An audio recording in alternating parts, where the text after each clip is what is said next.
안녕하세요. 오늘도 시청해주셔서 감사드리고요. 바로 사연 읽어보겠습니다.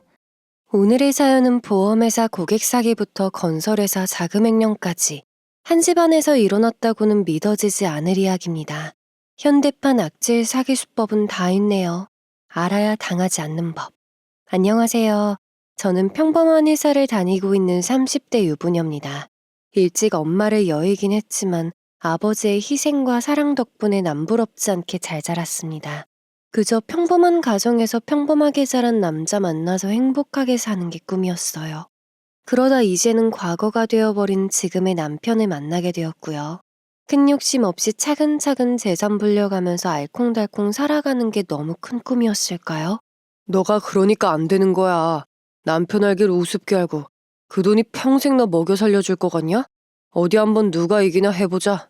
이제는 전 남편이 되어버린 사람의 입에서 나온 소리입니다.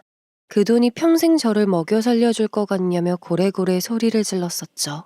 그런데 그 돈을 탐내던 것도 바로 저 인간이었어요. 어디 그뿐일까요? 시자 들어가면 다 똑같다는 말, 믿지 않았는데 맞았습니다.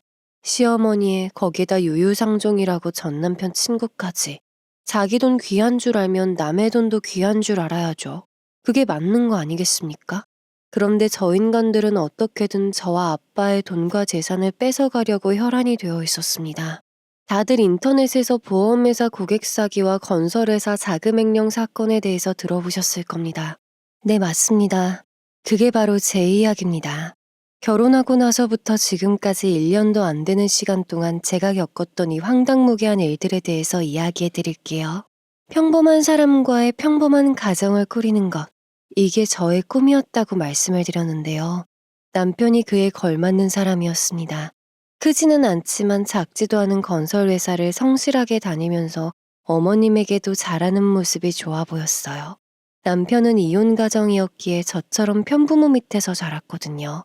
그런 점이 저희 둘 사이에서 공통점으로 통하기도 해서 금세 사이가 발전됐었습니다. 무엇보다 남편은 아빠의 주선으로 만나게 된 사람이었습니다. 사업을 하고 계셨기에 당연히 여기저기 아는 거래처와 사람이 많았는데 그중 하나가 남편이었던 것이죠. 아빠 또한 성실하게 일하는 모습과 인품도 좋아 보였기에 사위로 점찍어 두셨던 겁니다. 사람이 반듯하니 성실하고 좋아 보이더라. 아니다 싶으면 안 만나도 되니 가볍게 한번 보고 와봐. 좋은 사람이라고 말씀은 하셔도 강요는 하지 않으셨기에 가벼운 마음으로 나갔습니다. 나름 훈훈한 외모에 말도 잘 통했어요. 특히나 적지 않은 연세에 아들 부담 주기 싫다고 틈틈이 아르바이트를 하시는 어머님도 좋아 보였습니다. 지금 생각해보면 그냥 남편이 좋으니 모든 게 다 좋아 보였던 것 같아요. 저와 대화가 잘 통하는 것뿐만이 아니라 아빠와 바둑 좋아하는 취미까지 같았기 때문에 집안끼리도 별탈 없이 금세 가까워졌습니다. 결혼하기 전보다 후가 더 기대되었고 실제로도 한동안은 너무 좋았어요. 남편이 아빠와 바둑을 두고 시간을 보내는 동안 저는 그동안 미처 신경 쓰지 못한 부분을 케어했습니다. 당연히 저도 시간이 나면 시어머님과 쇼핑도 하고 맛있는 것도 먹으러 다니기도 했죠. 이보다 더한 결혼 생활은 없을 거라고 생각했어요.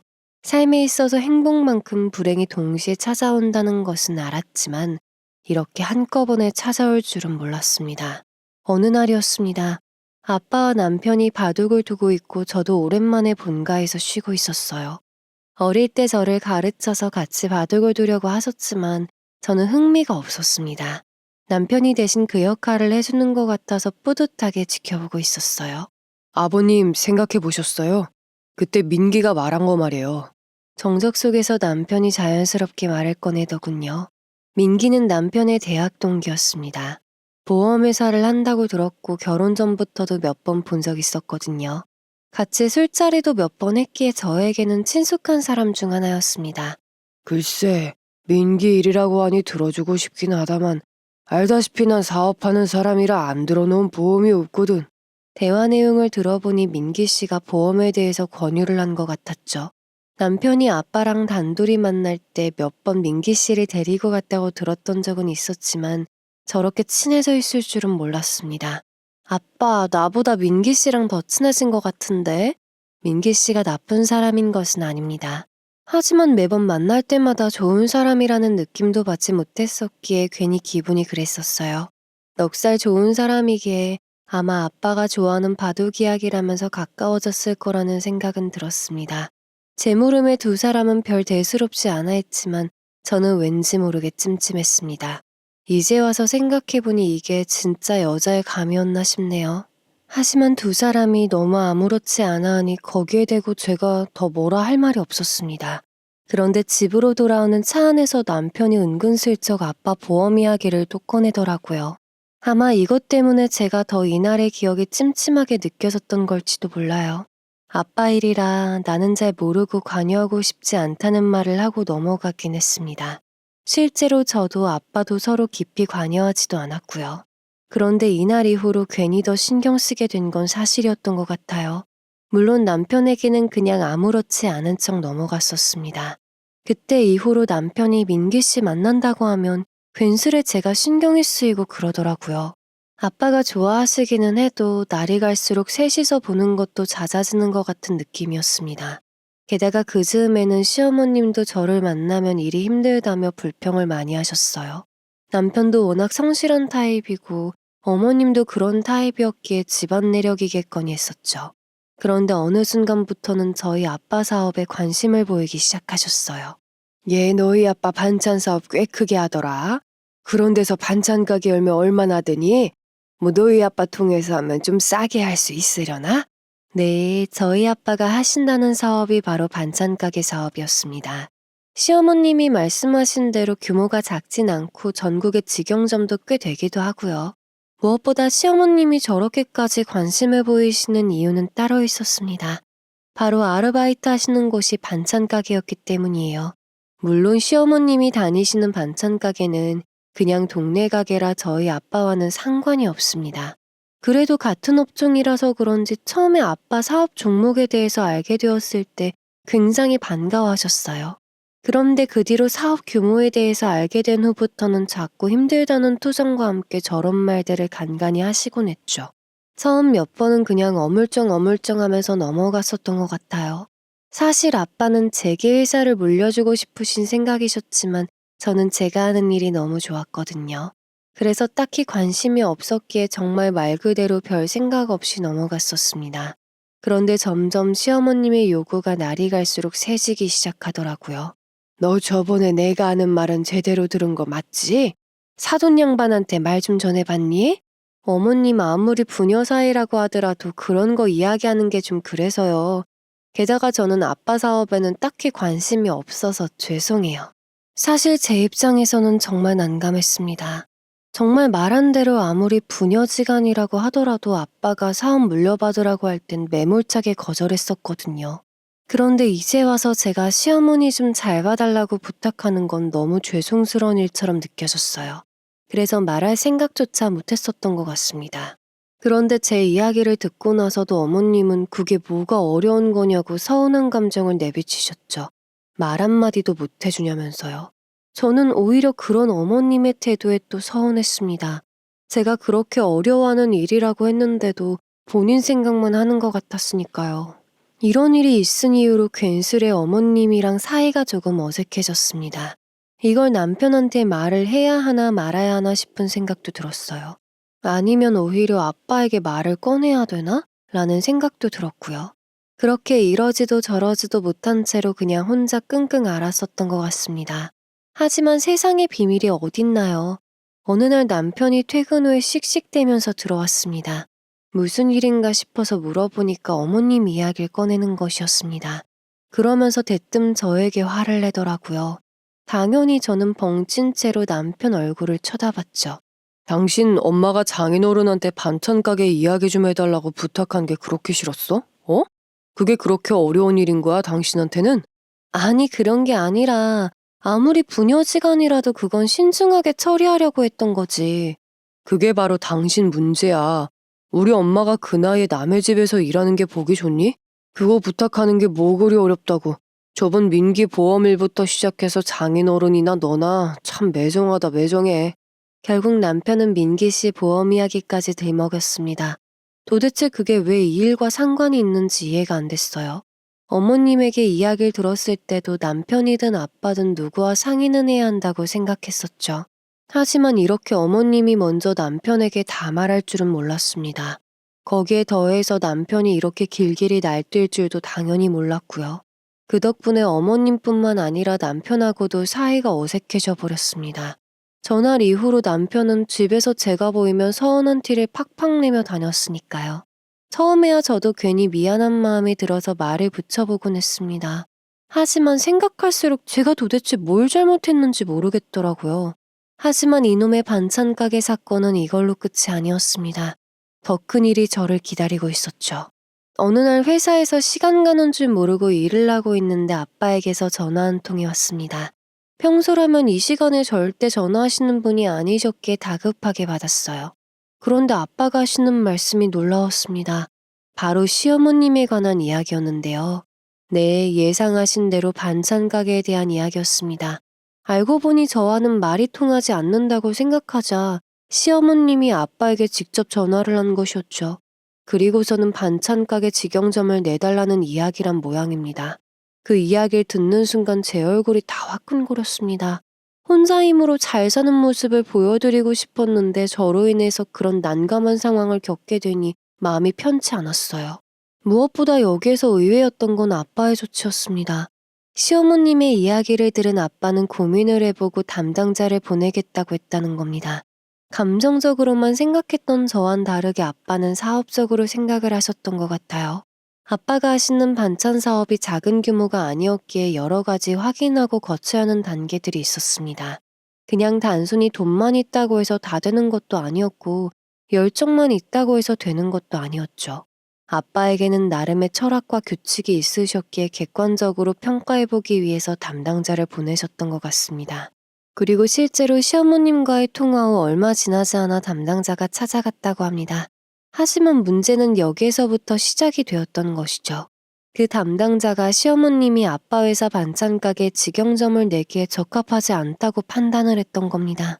그 담당자분은 일 잘하기로 소문난 분이라는 걸 저도 익히 들어서 알고 있었습니다. 아빠가 신임하고 있는 분이시기에 특별히 시어머님에게 보낸 것도 짐작이 가능했고요. 그런데 어머님이 대체 어떻게 하셨는지 담당자분은 아빠에게 부적합하다는 보고서를 올린 것입니다. 아빠의 말에 의하면 담당자분께서 시어머님은 돈이 없는 건 둘째치고 가게를 할 사람이 아니라고 했다는 겁니다. 반찬 가게를 하고 싶은 건지 아니면 그냥 가게가 갖고 싶은 건지에 대한 판단이 잘 서지도 않는다고도 했죠. 무엇보다 회사에 대한 정보나 지식이 1도 없는 상황에서 그저 사장 자리에만 탐을 내는 점이 가장 마음에 안 들었다고도 하셨답니다. 이러한 일들을 다 겪으신 아빠는 가장 먼저 저에게 이 사실을 알려주셨던 겁니다. 어머님이 전화로 부탁을 할 때 제 이야기도 하셨던 모양이에요. 그걸 들으시고는 누구에게도 말 못하고 혼자 끙끙 앓았을 저를 짐작하셨던 것 같습니다. 그래서 이러한 일이 있었고 한번 거쳐가야 했던 일이라 생각하고 마음 놓으라고까지 덧붙이셨죠. 그 말을 듣는데 괜히 제가 다 죄송스러웠습니다. 그냥 차라리 처음부터 아빠에게 말을 했더라면 더 쉽게 일이 풀려 서로 감정 상할 일도 없었을 테니까요. 하지만 이미 지나간 일이고 어찌되었든 결과가 그렇게 나왔으니 어머님도 체념하셨을 거라 생각했죠. 그런데 그건 제 착각이었나 봅니다. 얘, 너희 아빠 정말 너무한 거 아니니? 그냥 싫으면 싫다고 하면 되지. 어디 사람을 보내서 멍멍이 망신을 줘. 그날 아빠와 전화를 끊고 얼마 안 있다가 온 전화였습니다. 바로 시어머님이었죠. 전화를 받자마자 저렇게 소리를 질러대며 말을 하는데 정말 기가 다 빨리더라고요. 덕분에 아빠 회사의 담당자분 업무 능력에 다시 한번 감탄하게 되었습니다. 왜 그렇게 아빠가 믿고 맡기는지 가늠할 수 있었죠. 어머님, 아시다시피 저희 아빠가 하시는 사업이 작은 규모가 아니기 때문에 그런 절차는 꼭 필요하고 누구나 다 거치는 과정이에요. 어머님한테만 부당하게 한 거 아니에요. 그러니까 내 말이 그 말이야. 내가 그런 절차 걸칠 거면 너나 너네 아빠한테 그런 부탁을 왜 했겠니? 당연히 잘 봐달라고 직접 전화했던 건데 사람 뒤통수를 쳐도 이렇게 치니? 그러니까 결국 아빠 덕으로 편하게 잘 되는 자리에 가게 하나 얻고 싶었던 것이었습니다. 그 속내를 본인 입으로 실토를 한 것이고요. 제가 아무리 공평한 절차다, 누구나 다 그렇게 하는 거다라고 설명을 해도 듣질 않았습니다. 들으려고 하지도 않았죠. 계속 이어지는 똑같은 이야기에 그렇게 억울하시면 아빠한테 직접 전화해서 말씀하세요라고 하고 싶은 것도 간신히 참았던 것 같습니다. 어찌저찌 잘 달래드리고 통화를 마무리하긴 했는데 진짜 진이 다 빠지더라고요. 제가 해야 할 일은 산더미인데 언제 퇴근하나 싶기도 했어요. 어찌저찌 일을 마무리하고 늦은 시간에 퇴근을 했는데 남편이 집에 있었습니다. 남편 얼굴을 보자마자 오후에 어머님과 했던 통화가 떠올랐어요. 저번 일도 그렇고 어차피 이미 알고 있는 눈치라서 제가 먼저 말을 꺼냈습니다. 어머님 이야기 들었어? 우리 아빠 반찬 가게 말이야. 그거 안 됐다고 아까 전화 와서 나한테 막 하소연하시더라. 고래고래 소리를 지르고 난리도 아니더라 라고 더 심하게 말하고 싶었지만 남편하고까지 싸우고 싶진 않았습니다. 하지만 예상했던 거와는 다르게 남편 반응이 의외였습니다. 들었어. 나한테는 전화해서 난리를 피우시더라. 어떻게 그러냐면서. 자기도 알다시피 우리 아빠 회사가 작은 것도 아니고 어머님한테만 그렇게 한 것도 아니야. 오해는 하지 마. 남편은 의외로 침착하게 반응을 했지만 내심 서운해하는 것 같아서 제가 다시 한번 설명을 했습니다. 아마 어머님은 본인 억울한 것만 이야기했을 테니까요. 그런데 거기에서도 남편은 차분하게 말을 이어갔어요. 오히려 남편은 그렇게 해서 안 되는 걸 알았으니 더 속이 시원하다는 반응이었습니다. 그냥 무작정 안 된다고 했다면 자기도 장인어른께 서운할 뻔했지만 그렇게라도 힘써주셔서 감사하다면서 말이죠. 남편이 그렇게 말해주니 저와 아빠의 상황을 이해해주는 것 같아서 고맙게 느껴졌습니다. 그리고 무엇보다 억울해하는 어머님에게도 남편이 잘 말했을 거라고 생각하니 마음이 한결 편해지기도 했어요. 아무래도 저보다는 아들이 말을 하는 게 어머님이 받아들이기에도 더 편하실 테니까요. 그렇게 믿었던 저는 그 일이 그렇게 끝난 줄로만 알았습니다. 그동안 서먹했던 남편과의 관계도 회복이 되었기에 서로에 대한 오해도 다 풀었다고 생각했죠. 하지만 이 또한 저의 착각이었던 것 같습니다. 그 모든 게 뒷주머니를 차기 위한 연기였다고 생각하면 소름이 끼칠 정도니까요. 아마 연기자를 했더라면 성공하지 않았을까 싶을 정도입니다. 하지만 저때 당시에는 아무것도 몰랐던 저는 그저 남편이 고마웠었습니다. 결혼을 막 했을 때보다 사이가 더 좋았기에 정말 신혼을 이제서야 즐기는구나 싶었으니까요. 그런데 역시 신은 당근과 채찍을 번갈아 가면서 주는 모양입니다. 남편의 뒷꿈꿍이는 지금 생각해도 치가 떨릴 정도예요. 아니 어쩌면 아버지와 저에게 닥친 시련이라고 하는 게 맞는 것 같습니다. 그날도 어김없이 바쁘게 일을 하고 있는데 모르는 번호로 전화가 왔습니다. 받아보니 아빠 회사 직원이었어요. 무슨 일이냐고 여쭈어보니 아버지가 쓰러지셨다는 겁니다. 현재는 병원에 있는 상태인데 수술을 해야 하니 저보고 빨리 와달라고 하면서요. 놀란 가슴 부여잡을 틈도 없이 후다닥 병원으로 달려갔었던 것 같아요. 병원에 도착해서 의사 선생님께 빠르게 설명을 듣고 수술 동의서를 작성했습니다. 그저 눈 감고 침대에 누워 수술실로 들어가는 아빠 모습만 하염없이 바라봤던 것 같아요. 정신이 없었지만 또렷이 기억이 나는 건 심장에 문제가 있다는 거였습니다. 가끔 숨이 조금만 차도 답답해 하시는 것 같아서 걱정이 되긴 했었습니다.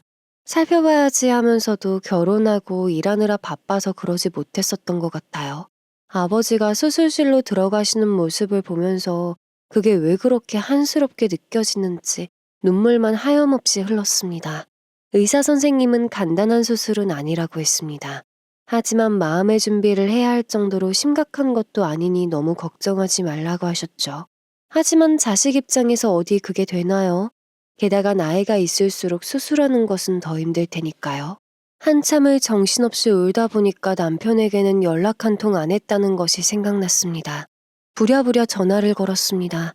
이제는 한 식구이니 당연히 알아야 하고 무엇보다 남편과 아빠의 사이는 각별했으니까요. 여보, 우리 아빠가 막상 남편에게 전화를 거니 울음이 터져서 말이 나오질 않았습니다. 남편은 이내 상황 파악을 하고는 무슨 일인지 물어봤지만 당황해서인지 대답하기가 힘들었어요. 아빠 심장이 아파서 지금 수술실에 들어가 있어. 나도 지금 병원이고. 심장? 수술? 장인어른이? 그래? 알겠어, 나도 얼른 갈게. 힘겹게 남편에게 아빠 상황을 전달하니 남편은 바로 놀라는 눈치였습니다. 하지만 저는 그 정신없는 와중에도 참 기분이 이상했습니다. 글로만 본다면 남편이 마치 장인어른이 걱정이 되어 놀라는 사람처럼 비춰질 것입니다. 하지만 저 문장을 육성으로 들은 저는 남편에게서 오만 가지 감정들이 왔다 갔다 하고 있는 걸 느꼈습니다. 놀랐다가 덤덤했다가 뭔가 생각났다가 등등의 감정들이었죠. 예민하다고 하실 수도 있는데 왜인지 모르게 전날 남편에게서 참 이상한 느낌을 받았어요. 뭐라 말로 표현할 수 없는 느낌을 말이에요. 다행히 아빠 수술은 너무나도 잘 끝났습니다. 의사 선생님도 더 이상 걱정하지 않으셔도 된다고 하셨어요. 하루 이틀 동안은 깨지 못할 거라고 하셨지만 위험한 게 아닌 회복하는 거니 걱정 말라고 하셨죠. 그렇게 2주 정도 입원하고 경과 지켜보고 괜찮다면 퇴원해도 좋다고까지 했으니까요. 수술을 마치고 나온 아빠의 잠든 얼굴을 보는데 거기에서 또 눈물이 왈칵 쏟아졌습니다. 뭐가 그리 바쁘다고 제대로 한 번도 못 챙겨드렸나 싶은 마음이 들었어요. 그래서 이참에 휴직기를 잠깐 내고 아빠 병간호를 해야겠다는 생각이 들었습니다. 사실 회사에서는 제가 중요한 직책과 프로젝트를 맡고 있어서 빠지는 것이 쉬운 일은 아니었습니다. 남편에게 부탁해볼까도 싶었지만 아무래도 친자식만 못하다는 생각이 들어서 제가 하기로 결정했어요. 하지만 뜻밖에도 남편은 긍정적으로 받아들이더라고요. 장인어른 2주는 입원하셔야 한다며? 자기가 2주를 어떻게 다 해? 나도 회사에다 말하고 일주일은 빼볼게. 일주일 정도면 저도 회사에 말하기가 한결 수월했습니다. 동시에 남편에게 고마웠죠. 그렇게 나와주니 전화통화를 하면서 느낀 오묘한 감정이 희석되는 느낌이었습니다. 이때쯤 아빠가 병원에 입원하시기 전후라서 제가 정말 바쁜 시기이기도 했었습니다. 거기에다가 병간호까지 하게 되어서 정신이 없기도 했었어요. 그래서 남편의 꿍꿍이를 눈치채지 못했던 걸 수도 있습니다. 나중에 알고 보니 시기가 정말 잘 맞아떨어졌거든요. 아무튼 저는 잠시 회사에 일주일 정도 휴직기를 낸 뒤 아빠 옆에서 열심히 병간호를 했습니다. 병실이 2인실이어서 같이 쓰는 환자분과 보호자분과는 꽤나 친해진 상태였었죠. 무엇보다 노부부여서 그런지 아주머니 되시는 분이 저를 정말 잘 챙겨주셨습니다. 제가 미처 생각하지 못했던 것들도 챙겨주셨죠. 그렇게 일주일 뒤에 저는 회사에 복귀를 하게 되었고 약속대로 남편이 아빠의 병간호를 하기 시작했습니다. 저도 회사가 끝나거나 시간이 나는 대로 바로 병원으로 갔었고요. 가끔 가보면 시어머님이 와 계시기도 하고 민기 씨가 와 있기도 했습니다. 워낙 아빠가 좋게 보았기에 그러려니 했었죠. 그런데 한날은 회사 일이 일찍 끝나 부랴부랴 아빠 병원으로 향했는데 어떤 여자가 있는 겁니다. 처음 보는 여자였는데 알고 보니 민기 씨 여자친구였어요. 남편한테도 들은 게 없었기에 저는 당혹스러웠죠. 아무리 친해도 여자친구까지 올 필요가 있나 싶었으니까요. 부침성이 좋은 건지 눈치가 없는 건지 그때는 아빠랑 무슨 관계인가 싶었습니다. 하지만 사람이 좋은 게 아니라 돈이 좋았던 거겠죠. 그들의 꿍꿍이를 몰랐던 저는 그저 아빠 쾌유에만 전념이 없었습니다. 실제로 아빠는 날이 갈수록 상태가 많이 호전되시기도 했고요. 그런데 정말 좋은 일은 오래가지 않더라고요. 한참 열심히 일을 하고 있는데 아빠에게서 전화가 왔습니다. 오늘 일찍 마치고 병원에 좀 잠깐 들리거라. 보통 회사를 끝마치고 매일 병원에 간다고 해도 오지 말라고 하는 쪽은 아빠였었습니다. 그런데 이날은 이상하게 아빠가 먼저 전화하셔서 일찍 마치고 오라는 거였어요. 의문이 들었지만 그보다는 무슨 일이 또 생긴 건 아닌가는 걱정부터 앞섰습니다. 제발 아빠 건강 문제만은 아니길 바랬었죠. 그렇게 일을 부랴부랴 끝마치고 바로 병원으로 향했습니다. 병실에 들어서니 노부부와 아빠밖에 없었습니다. 이상하게 남편은 안 보였어요. 어디 갔냐고 물어보니 아빠는 대답을 하지 않으신 채 일단 앉으라고 하셨어요. 불길한 예감이 들어서 아빠 곁으로 다가갔습니다. 다행히도 제가 염려하던 아빠의 건강 문제는 아니었습니다. 하지만 그보다 더한 문제가 기다리고 있었죠. 바로 제 남편의 문제였어요. 아빠는 제가 자리에 앉자 핸드폰으로 동영상 하나를 보여주셨습니다.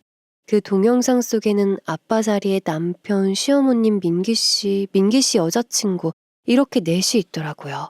일단 그 영상을 보는데 그 장면조차도 이질감이 느껴졌습니다. 하지만 동영상 속에서 흘러나오는 대화 내용이 더 가관이었죠. 저와 아빠에 대한 이야기들로 가득 찼는데요. 험담은 기본이고 저희 재산에 대한 이야기들까지 서슴없이 내뱉고 있었습니다.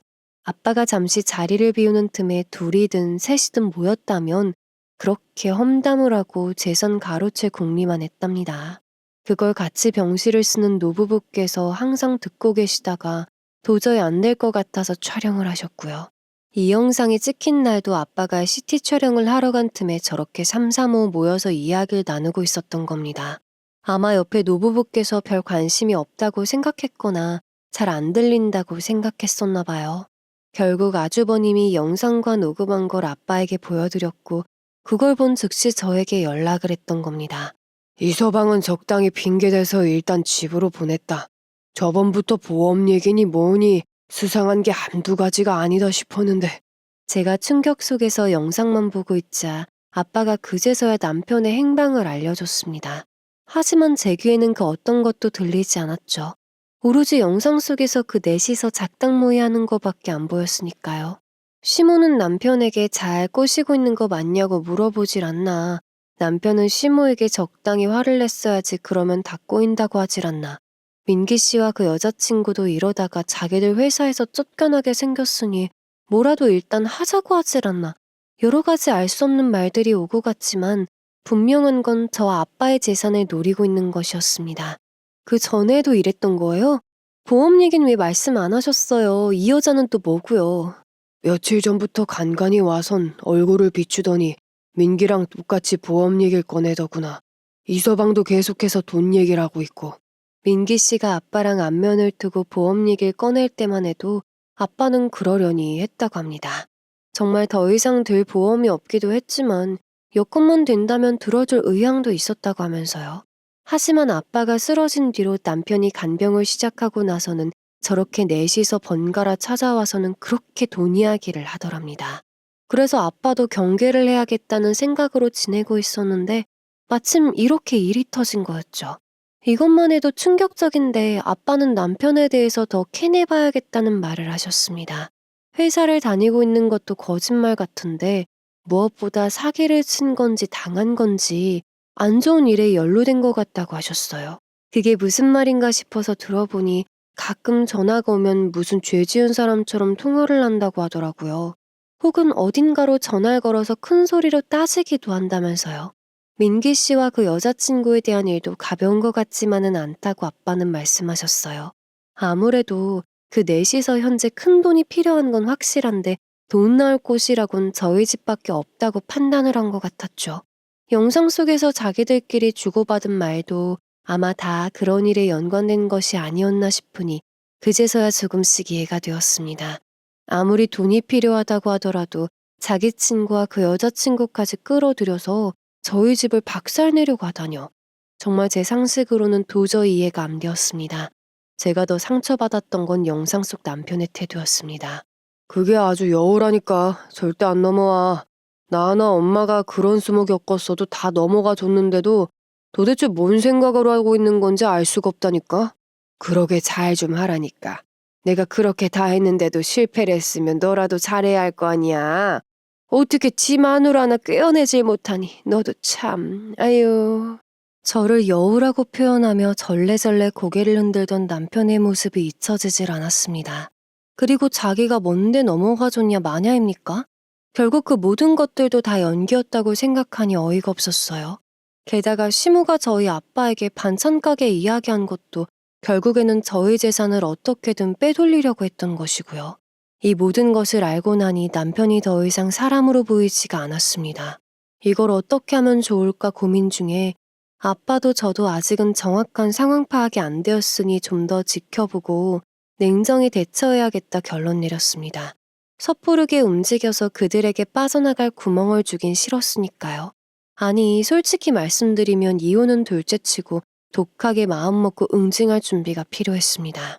다행히 저도 그동안 중요한 큰 프로젝트는 끝을 내서 조금 한숨 돌릴 여유가 있었습니다. 회사에는 양해를 구하고 남은 기간 시댁 식구의 상황 파악에 집중하기로 했어요. 당연히 남편에게는 계속해서 비밀로 해야 했기에 아빠 병간호는 유지시켰죠. 이건 아빠의 생각이었어요. 저는 내심 꺼름칙했지만 아빠가 밀어붙였습니다. 무엇보다 아빠가 옆에서 남편을 지켜보면서 좀 더 상황을 보는 것이 낫다고 하셨기에 저도 동의를 했습니다. 이날 저는 회사에서 퇴근한 척 집에 들리기로 했는데 그 전에 들릴 곳이 한 군데 더 있었습니다. 바로 저희 본가인 아빠 집이었습니다. 결혼 전부터 아빠와 남편은 바둑이라는 취미 하나로 친하게 지냈다고 했는데요.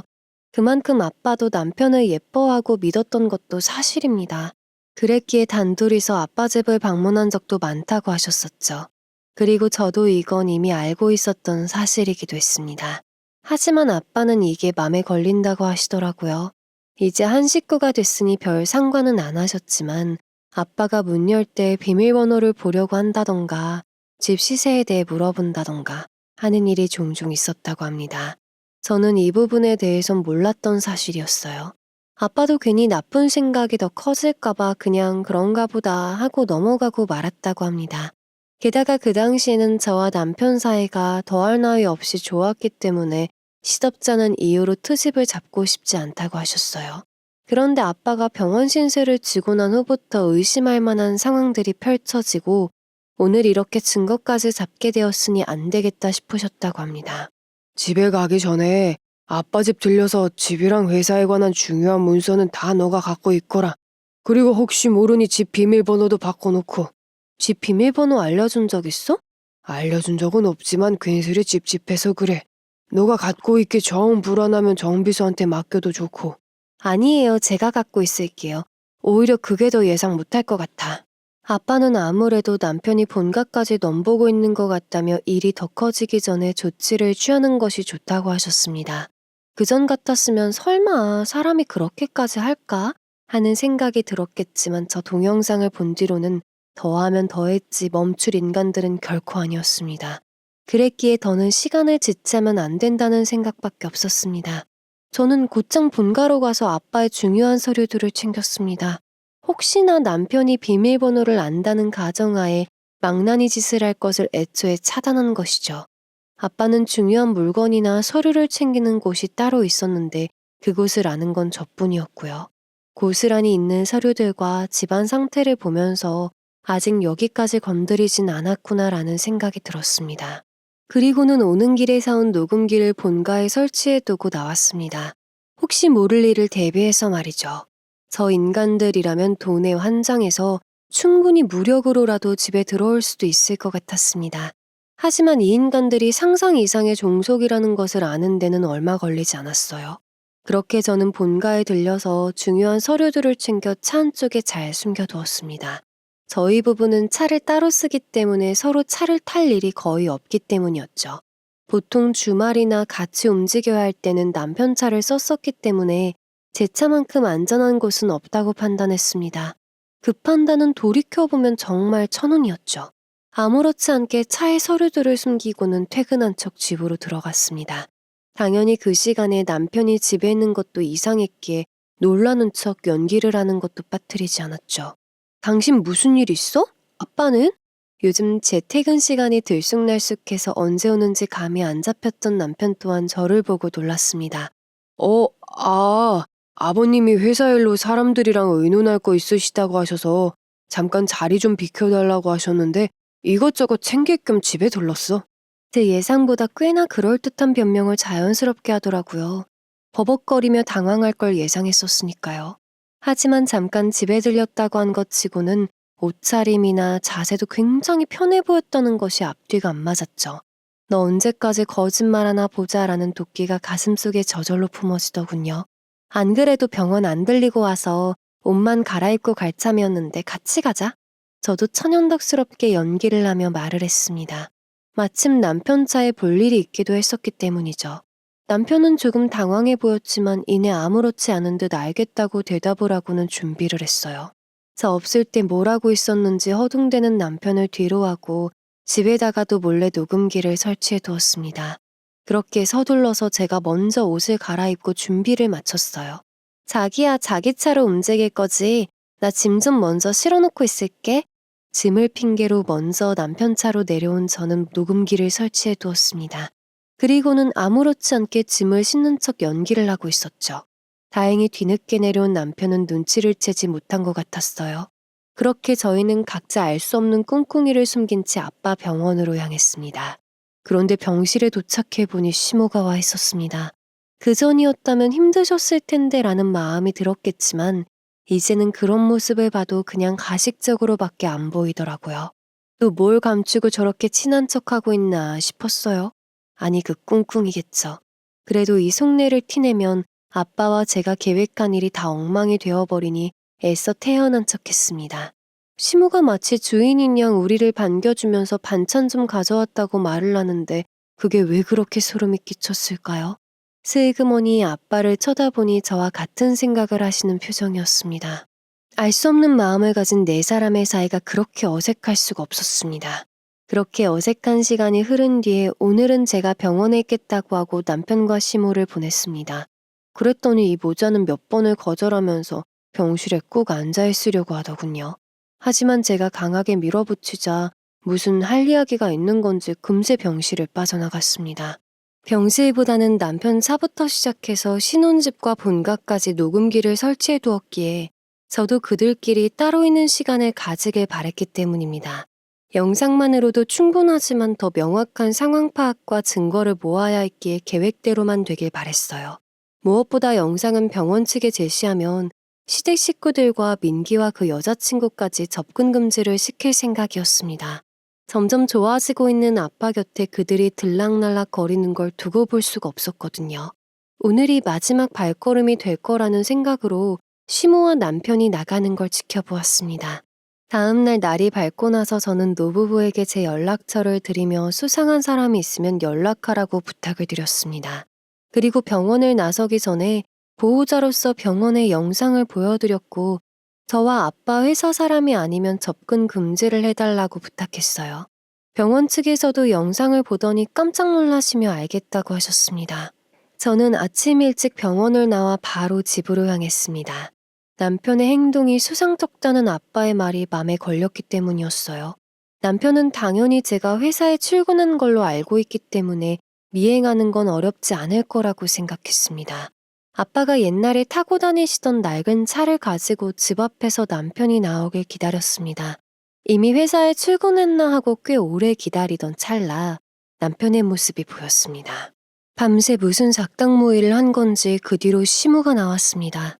더 웃긴 건 민기와 그 여자친구도 같이 나오는 거였어요.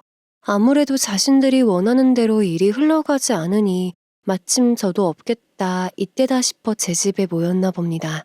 집 살 때 단 한 푼도 보태지 않아놓고 대연히 자기 집인 양 다른 사람까지 들락날락거리게 하는 꼴이 우스웠습니다. 남편은 회사를 가는 것인지 따로 차에 올라타고 시모도 멀지 않은 곳이 집이라 걸어가더군요. 민기와 그 여자친구는 같은 차로 갈 길을 갔습니다. 저는 당연히 남편 뒤를 밟았습니다. 제 몸이 여러 개라면 마음 같아서는 다 뒤쫓고 싶은 심정이었죠. 아빠의 짐작과는 다르게 남편은 회사로 향했습니다. 하지만 들어간 지 얼마 되지 않아 경비원한테 쫓겨나는 모습을 보았습니다. 잔뜩 화를 내며 자기 차에 오르더니 거칠게 차를 몰고 회사를 빠져나갔습니다. 무슨 일인지 알아야 했기에 미행을 포기하고 남편 회사로 들어갔습니다. 안녕하세요. 저 여기에서 재직하고 있는 이상우 씨 와이프 되는 사람입니다. 집에 급한 일이 생겨서 그러는데 잠시만 불러주실 수 있을까요? 아, 그 사기꾼 말하는 거요. 그 사람이라면 이미 이 회사에서 잘렸어요. 아니, 대체 남편 간수를 어떻게 하는 거요? 사기꾼이요? 그게 무슨 말씀이세요? 아니, 자기 와이프한텐 창피하긴 했나 보네. 말도 안 한 거 보니. 그 사람 회사 자금 횡령하다 들킨 건 몰라요? 정말 어안이 벙벙했습니다. 그러니까 결국 아빠의 짐작이 맞았던 겁니다. 본인 회사 자금 횡령으로 사기를 쳐놓고 무슨 배짱으로 여기로 온 건지도 이해가 되질 않았어요. 경비원 아저씨 말로는 사장이랑 얘기하게 올려보내달라고 그렇게 진상을 부렸다고 합니다. 이미 회사에서는 여러 번 기회를 줬지만 그때마다 거짓말만 했기에 법적 조치를 한다고 했다더군요. 그것만은 피하고 싶었는지 여러 번 회사를 찾아왔지만 받아들여지지 않았던 거였죠. 건설회사였기에 거래처랑 큰 돈이 오고 가는 곳이었습니다. 그 돈을 겁도 없이 횡령하다 걸린 거였어요. 회사에서는 돈만 제대로 돌려놓으면 없던 일로 처리하자 했답니다. 업계에 소문이 나는 걸 방지하기 위해서였죠. 하지만 이미 어디다 썼는지 돈은 돌려놓지 않고 객기만 부렸던 것이죠. 그래서 저와 아빠의 재산이 필요해서 그 난리를 친 거구나 하는 생각이 들었습니다. 차에서 잠시 이 상황을 정리하고 있는데 메시지가 하나 왔습니다. 보니까 아빠와 비서분께서 저를 단톡방에 초대를 하셨더라고요. 들어가 보니 비서분께서 어떤 기사 링크들을 보내셨어요. 읽어보라는 메시지와 함께요. 들어가서 기사를 읽어본 저는 경악할 수밖에 없었습니다. 바로 남편 회사에 관련된 기사였으니까요. 아마 오늘까지도 남편이 정신 못 차리고 회사까지 찾아온 거에 더 이상 참지 못했나 봐요. 회사의 이름은 가려졌지만 기사 내용만 봐도 남편 회사라는 건 아는 사람이라면 다 알 수 있었습니다. 건설회사의 어떤 한 직원이 자금을 횡령했다는 기사였어요. 자그마치 1억이나 되는 금액이었습니다. 도대체 이 인간은 어떤 일을 하고 돌아다니는 건지 황당하기 짝이 없더군요. 그리고 뒤이어 비서분께서 또 하나의 기사 링크를 보내셨습니다. 그 기사는 한 보험회사에서 고객 정보를 빼돌려서 보험금 횡령을 한 사건이었습니다. 비서분께서 이 기사를 왜 보냈나 하고 자세히 보니 남편의 대학 동기인 민기가 다니는 회사였습니다. 다만 그 보험금을 횡령한 사람은 민기가 아니었던 것이죠. 바로 여자친구였던 겁니다. 이미 SNS, 언론 등 건설회사 자금 횡령 사건과 보험회사 횡령 사건으로 도배가 되었더라고요. 요즘 같은 세상에 신상 털리는 거야 일도 아니죠. 아마도 이미 남편이나 그 여자의 신상을 대한민국 국민이 다 알고 있을지도 모를 일이었습니다. 무엇보다 더 충격적이었던 건 민기와 그 여자가 상간관계였다는 겁니다. 한마디로 그 여자가 유부녀였던 것이죠. 어떻게 이런 말도 안 되는 일이 이렇게 한 번에 일어날 수가 있을까요? 저조차도 믿기지 않았습니다. 하지만 그렇다고 넋놓고 놀라고만 있을 순 없었습니다. 저도 얼른 행동을 취해야 했습니다. 더 늦기 전에 말이에요. 그 순간 남편에게서 전화가 왔습니다. 이게 대체 무슨 일이야? 내가 왜 접근 금지야? 아마 병원에 갔다가 접근 금지 이야기 들은 것 같았어요. 무슨 일이라니 당신이 더 잘할 거 아냐. 그걸 왜 나한테 물어? 자기가 이 집안 식구인데 도대체 왜 접근 금지를 시켰냐면서 전화에 대고 소리를 질렀습니다. 더 이상 대꾸하고 싶지 않아서 전화를 끊고 바로 병원으로 향했습니다. 가는 길 내내 남편과 시모에게서 번갈아 가면서 전화가 왔지만 당연히 받지 않았죠. 병원에 도착하니 이미 병원 사람들도 기사를 읽은 건지 남편과 시모를 보고는 수근거리고 있었습니다. 저는 당당하게 사람들을 뚫고 지나갔습니다. 당신 지금 뭐 하는 짓이야, 어? 너 지금 이게 무슨 짓이니? 저에게 당당하게 따지는 모습들이 참 우습더군요. 저는 그들에게 가서 자신들이 찍힌 영상을 보여주었습니다. 둘 다 꿀먹은 벙어리처럼 아무 말도 하지 못했죠. 하기야 무슨 할 말이 있겠습니까? 잘못했다고 해도 모자랄 판에 말이죠. 뭐라고 설명할래? 이래도 나한테 할 말이 있어? 너 그리고 뒤에서 아주 어마어마한 짓을 벌이고 다니더라? 아직도 자신이 저지른 일이 기사로 나온 걸 몰랐나 봅니다. 기사까지 본 남편은 이건 자기가 아니라고 길길이 날뛰더군요. 그래봤자 이미 그게 무슨 소용인가요? 범죄자의 곧 이혼남이 될 처진데요. 시모 또한 마찬가지로 난리를 쳤습니다. 이게 자기 아들이라는 보장이 어딨냐며 말이죠. 그러면서 영상에 대해서는 말도 안 되는 변명을 늘어놓기 시작하더라고요. 반찬 가게 사건으로 서운해서 조금 한 말 가지고 사람을 이렇게 모함해? 그리고 우리는 뭐 초상권 없어? 누구 맘대로 찍어? 저 아줌마지? 아줌마 나 좀 봐요. 다른 사람까지 끌어들여서 남의 재산 말아먹으려 한 게 자랑이에요?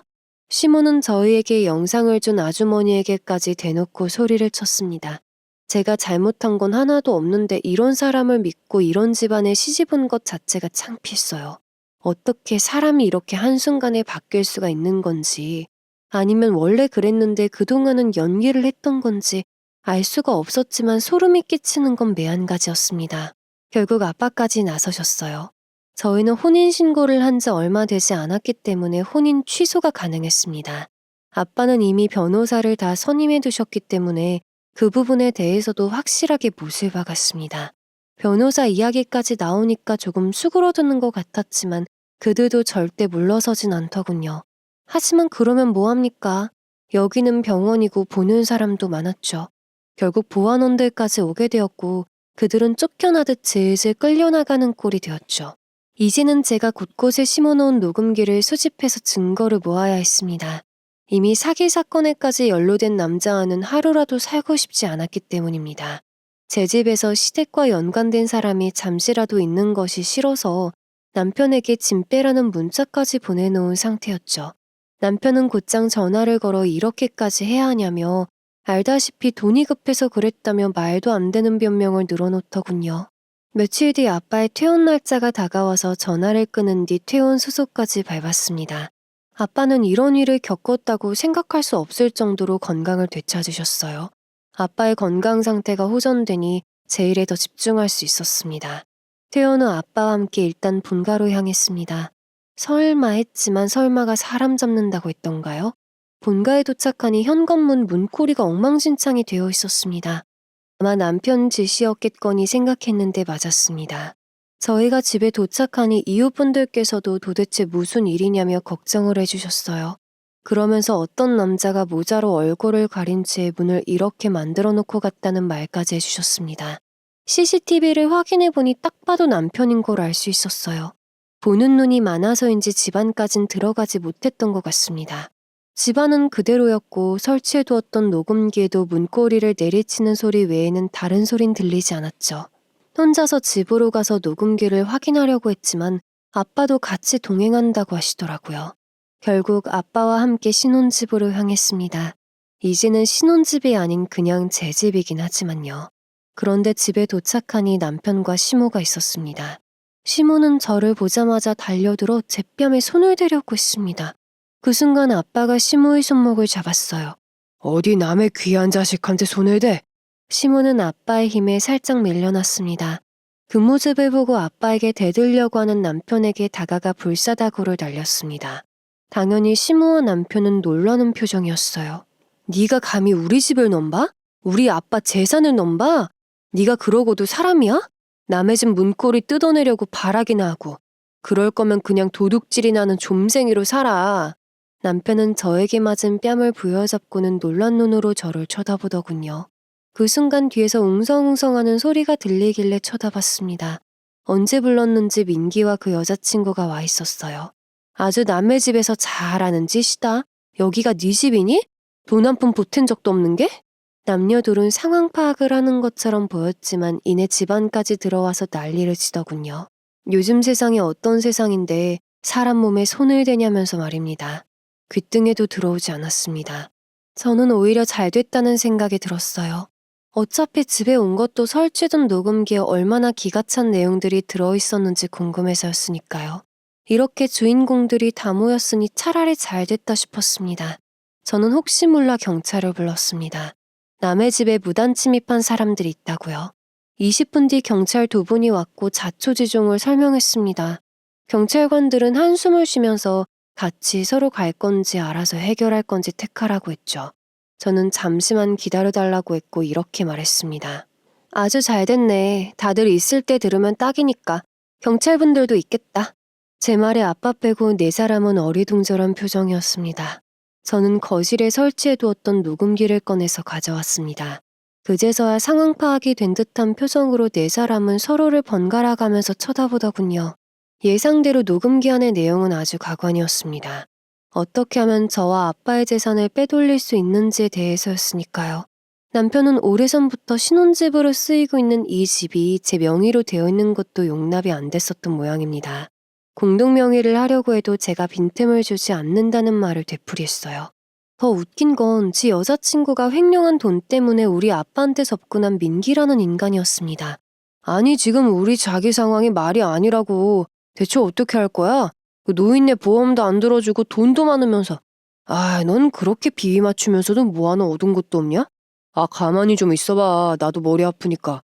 마누라라는 여자 비위 맞추랴 노인네 비위 맞추랴 나는 뭐 쉬운 줄 알아? 제가 그 아저씨 어떻게 좀 꼬셔볼까? 어떻게 하면 넘어올 것 같기도 한데? 정말 대화 내용들이 더럽고 못 들어주겠더라고요. 그래서 우리 아빠 병원을 그렇게 들락날락거렸나 싶은 생각에 소름이 끼쳤습니다. 하지만 이 인간들은 아빠가 사업을 하면서 쌓은 관찰력과 인내심을 잘 몰랐던 것이죠. 이제 나이가 드셨으니 힘도 붙이실 거고 어떻게 하면 잘 넘어올 거라고 생각한 모양입니다. 하지만 저희 아빠는 자수성가로 여기까지 오신 분이기에 굉장히 신중하시고 공과사가 분명하신 분이었죠. 저는 이미 그걸 알고 있었기 때문에 그동안 아빠에게 무리한 부탁은 하지 않았던 겁니다. 녹음기 내용을 듣는 내내 내 남녀 표정이 울그락불그락거리더군요. 처음에는 민망한 듯 보였지만 나중에는 배째라는 식으로 나왔습니다. 하기사 이렇게 일을 벌여놓고 녹음기 하나로 쉽게 끝낼 인간들이 아니었던 거죠. 남편은 그러길래 애초부터 엄마 반찬 가게를 해주든 나에게 사업에 대한 지분을 몇 프로 주든 했으면 될 거 아니냐면서 적반하장으로 나오더라고요. 옆에서 민기라는 대학 동기는 계속 거들고 있었습니다. 자기 여자친구가 보험회사에서 횡령한 돈 메꾸려고 친구 와이프 아빠 재산을 노린다는 게 어디 제정신에 할 수 있는 일입니까? 저는 그들이 모두 그냥 인간으로 보이지가 않았습니다. 더 이상 대꾸할 가치가 없다고 느껴졌어요. 그때 마침 초인종이 울렸습니다. 이 시간에 올 사람이 없는데 누군가 싶어서 나가보았습니다. 경찰이라는 신분을 밝히고는 이상훈 씨 댁이 맞냐는 질문을 하더군요. 저는 말없이 눈빛으로 남편을 가리켰습니다. 그러자 먼저 와 있던 경찰 두 분이 서로 간 신원을 확인하곤 저희 쪽을 쳐다봤습니다. 이상훈 씨 잠시 서로 같이 가주셔야 할 것 같습니다. 아니 내 아들을 왜요? 누구 맘대로 안 돼, 안 돼! 아마 오늘 난 기사대로 남편 회사에서 조치를 취한 모양이었습니다. 당연히 엄연한 사기 행각이었기에 경찰 조사를 받는 게 맞죠. 남편은 끌려가는 내내 자기는 아니라며 발뺌을 하더군요. 도대체 어디서 나오는 배짱인지 모르겠습니다. 거기에다가 이미 인터넷상으로 신상이 털린 덕분에 민기와 그 여자친구까지 경찰서로 같이 이동하게 되었습니다. 보험금 횡령 사건도 엄연히 사기 행각이니까 말이죠. 본의 아니게 저희 집이 사기꾼 모임 장소가 되어버렸던 것입니다. 아직까진 혼인을 한 사이이기 때문에 저도 같이 서로 갔습니다. 경찰에게는 제 차로 간다고 말을 하고는 남편 차에서 설치해둔 녹음기까지 챙겼습니다. 경찰서로 가는 길에 아빠와 함께 녹음기를 들을 생각으로 말입니다. 역시나 차 안에 있던 녹음기에도 정확한 증거들이 들어있었습니다. 남편이 시모, 민기와 통화하는 내용들이 고스란히 담겨 있었으니까요. 거기에는 본인이 회사 자금을 횡령했다는 명백한 자수의 내용까지 담겨 있었기에 더 이상 발뺌을 할 수도 없었습니다. 경찰서에 도착한 저는 담당 형사님에게 양해를 구하고는 녹음기를 건넸습니다. 정확한 증거가 있으니 이제 더 이상 빼도 박도 못하는 것이죠. 저는 당연히 그들 일에 가담한 흔적이 없었기 때문에 짧은 시간 안에 무혐의로 귀가 조치를 받았습니다. 경찰 조사를 받는 내내 내 남녀는 이러쿵 저러쿵 서로 험담만 하기 바쁘더라고요. 네가 잘못했니 내가 잘못했니 하면서 말입니다. 심지어 모자지간끼리도 그러는데 바람핀 두 남녀는 오죽할까요? 아, 저는 잘못 없다고요. 이 여자가 횡령했는데 제가 왜 조사를 받아야 합니까? 자기 정말 1억이야? 네가 그 돈 가지고 도망치자며 이혼하고 나랑 살자며. 돈 있을 때는 무슨 말이든 못해. 그러게 누가 걸리래. 안 걸리게 잘이라도 하던가. 정말 가관이었습니다. 인간의 본성이 저렇게 추악할 줄 누가 알았을까요? 저와 아빠에게 사기친 것도 모자라서 회사 자금 횡령까지. 그동안 그런 본성을 감추고 어떻게 살았을지 오히려 대단하게 느껴지기까지 했어요. 저는 그럴 거면 차라리 연기자를 냈으면 떼돈을 벌었을 거라고 비아냥대며 경찰서를 나왔습니다. 이제부터 중요한 건 저의 결혼 생활 마무리였습니다. 저 인간들이 사기를 친 건 사기를 친 거고 제 삶에서도 이제 그 인간을 지워내고 새로 시작해야 했으니까요. 저희 쪽에서도 아빠가 선임해준 변호사를 통해서 열심히 준비했습니다. 보나마나 저희가 이길 것이고 그들은 잘못했다고 싹싹 빌어야 할 판이었습니다. 다행히 아빠 말대로 혼인 취소가 성립이 되었고 사기 결혼죄로도 고소를 할 수가 있었습니다. 물론 위자료, 민사소송은 별도로 독하게 진행 중이었습니다. 그 인간이 회사 자금을 횡령한 건 기사화됐던 이번 사건뿐만 아니라 기존에도 야금야금 계속해서 해먹고 있었답니다. 시어머님은 그런 아들을 뒤에서 종용한 거에 대한 죄를 물어야 했습니다. 민기와 그 여자친구 또한 보험금 횡령 사건과 그에 연루되었다는 사실만으로도 경찰 조사를 받기 충분했고요. 더군다나 둘은 부적절한 관계였기 때문에 당연히 사람들 입에 더 쉽게 오르내렸습니다. 특히나 그 여자는 남편에게도 소송을 당해서 이혼 위기에 위자료까지 청구받은 상황이었죠. 당연히 저도 위자료는 물론이고 정신적 피해 보상까지 다 받아낼 생각입니다. 저희 아빠 몫까지 말이에요. 소송은 명백히 저희에게 유리하게끔 진행이 되어서 잘 처리가 되었습니다. 죄가 나쁜 것이 아닙니다. 그 죄를 이용하는 악인들이 사람들이 나쁜 것이겠죠. 하지만 저는 그 죄와 그 인간들을 상대로 집요하게 물고 뜯을 생각입니다. 그래야 또 다른 피해자가 나오지 않을 테니까요. 판결이 확정되면 독하게 이자까지 받아내려 합니다. 지금까지 제 사연을 들어주셔서 감사합니다. 여러분의 가정에는 평안만이 깃들길 바라면서 이만 마치겠습니다. 더 많은 이야기, 기막힌 사연을 듣길 원하신다면 구독과 좋아요, 알림 설정 부탁드립니다.